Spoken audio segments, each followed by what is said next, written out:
Olá pessoal, estamos de volta aqui nesse nono vídeo da jornada Alcançando o Alvo, enquanto a gente está conversando sobre todas as perguntas que fazem parte do livro Alcançando o Alvo, para que a gente possa ter um entendimento melhor e assim eu espero poder estar ajudando você que está se empenhando em fazer o seu planejamento através do livro.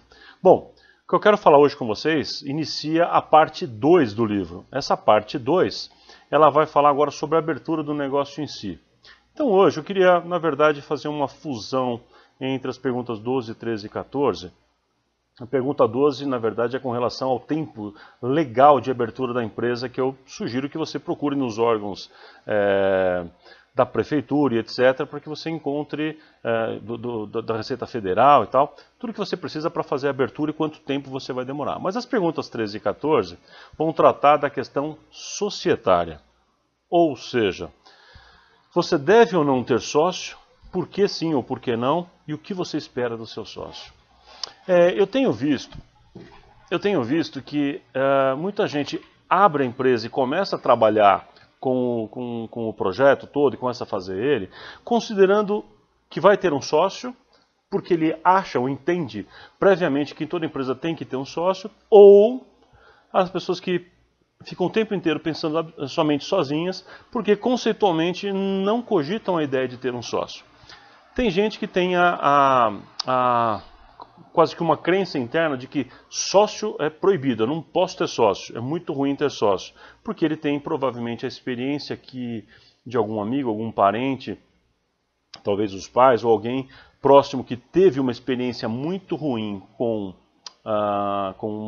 uma relação societária, então ele se afasta absolutamente, eu não quero isso para mim. E outros, ao contrário, eles só enxergam a empresa se tiver essa questão societária, com quem que eu vou montar, e não conseguem montar sozinho, muito provavelmente por medo ou insegurança, ou eventualmente uma complementariedade de funções. Então, o que eu queria falar com vocês especificamente com relação a isso? Primeiro, você deve ter sócio ou não? Tem muita coisa que vai envolver essa pergunta, ela é bastante complexa, na verdade, parece muito simples, mas é muito complexa. Para você, se você vai ter sócio ou não, você tem que pensar com relação, são vários aspectos, um deles com relação à afinidade que você tem com a pessoa. A sociedade, por mais que vocês possam ter um relacionamento que aparentemente profissional vai funcionar, tem que ter uma certa afinidade, alguém com quem você vai conviver. A gente ouve muita comparação e a metáfora da sociedade com o casamento, e ela é muito verdadeira.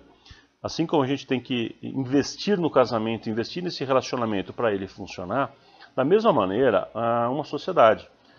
Então não é qualquer primeira desavença ou qualquer divergência de opiniões que tem que separar absolutamente os sócios. Eles têm que trabalhar esse relacionamento. Então tem que procurar alguém que você tenha alguma afinidade e que seja alguém que permita esse tipo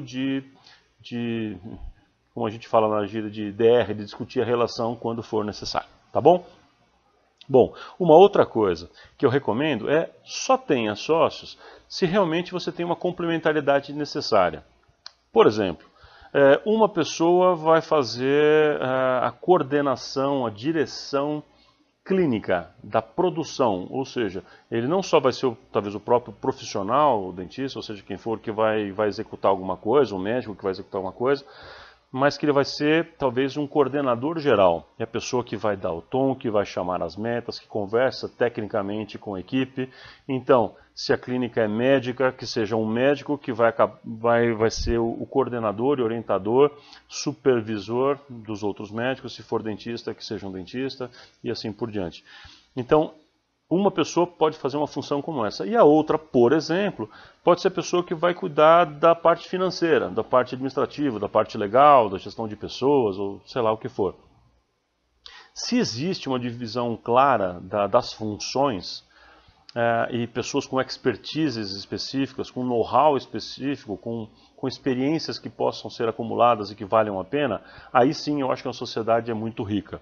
Então deixa claro os papéis de cada um e aí sim vale a pena essa sociedade, tá bom? Então pensa nisso também.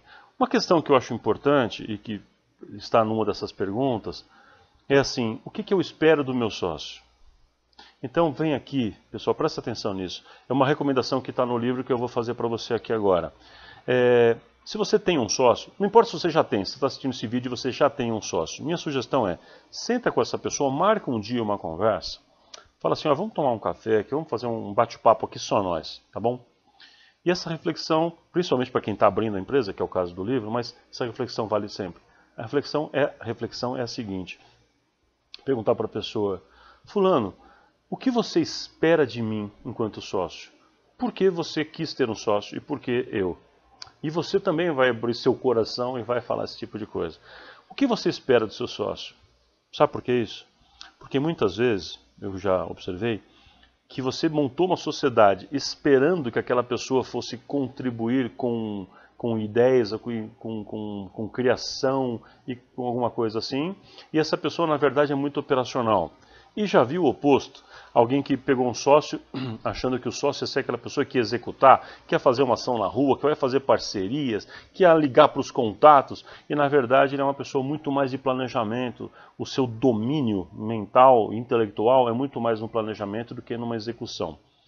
Às vezes, também você espera que o seu sócio tenha algum tipo de comportamento, algum tipo de atitude, algum tipo de ação prática que é diferente daquela que ele de fato pode contribuir daquilo que ele tem.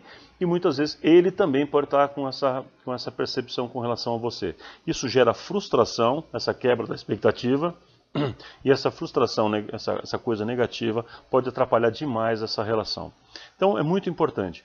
Combina com o seu sócio, senta e fala assim, vamos conversar com relação a isso. E aonde a gente vai ter que trabalhar ao longo do tempo.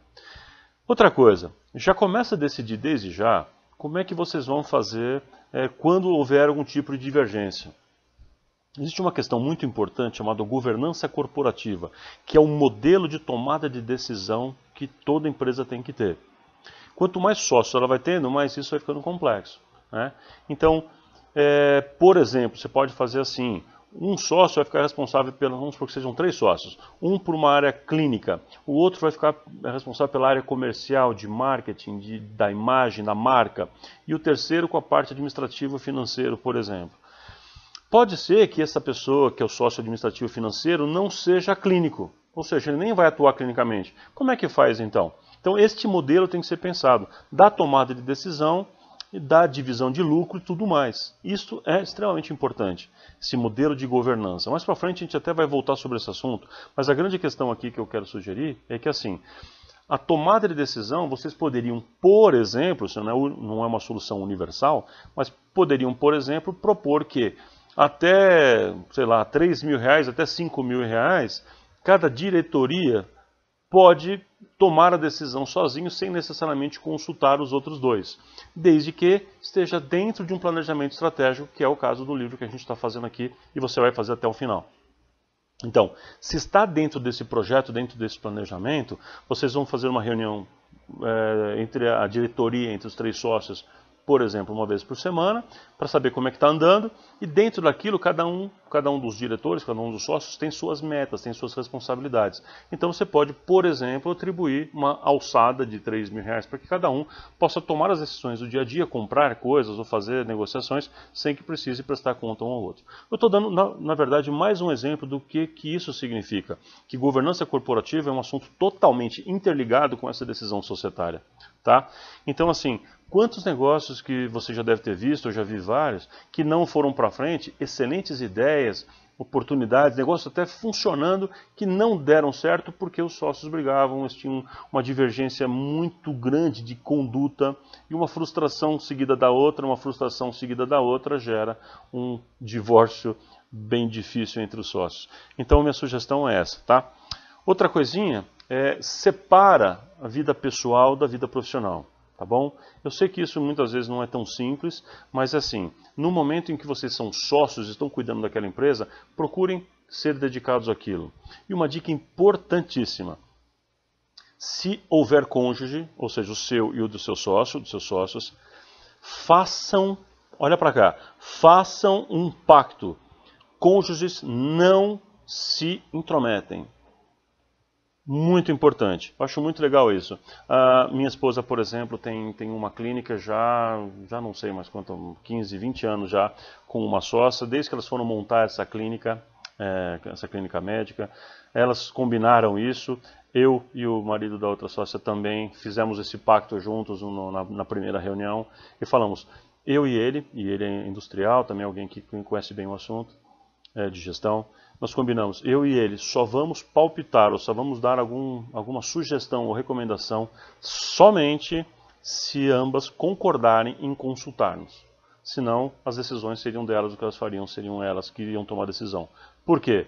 Porque senão é terrível quando você tem lá, os sócios tomam uma decisão, chega a esposa em casa, briga com o cara, fala que ele tomou a decisão errada. Pior ainda, se são sócias, mulheres, o marido faz uma pressão muito grande, fala que não admito aquilo, volta lá, essa pessoa está te explorando ou qualquer coisa parecida. E faz o que a gente chama de envenenar a pessoa, mudar isso. É terrível esse tipo de coisa. Então, evita situações que possam promover esse tipo de interferência, tá bom? Minha sugestão, separe bem as coisas, separe uma coisa da outra, deixe essa relação pessoal de fora, combina entre os cônjuges ali que grau de interferência vai poder ter, se é que vai poder ter, e faz a coisa funcionar da melhor forma possível. Tudo que você puder prever e conversar antes é melhor. Às vezes vale a pena esse certo, algumas pessoas podem chamar de desgaste, de ter que ter esse tipo de conversa antes, mas era muito melhor ter agora do que esperar acontecer um problema para depois sim ter que cuidar disso e pensar no assunto, aí muitas vezes já é tarde demais, aí é discutir o vaso que já quebrou, né? Então, fica aqui essa dica também. Então, olha, estamos aqui juntando então essas informações das perguntas 12, que é sobre a abertura do negócio, a parte mais formal, né, de como eu vou formalizar a abertura, que é uma parte mais legal, então eu não estou abordando tanto, acho que não vai ser dificuldade para você. E as perguntas, então, 13 e 14, com relação à sociedade, estamos juntando nisso, tá? Muito cuidado com essa questão societária, investe nela porque ela vale a pena. Quanto mais tempo dedicado no começo, menos dor de cabeça você vai ter para o futuro. Tá bom?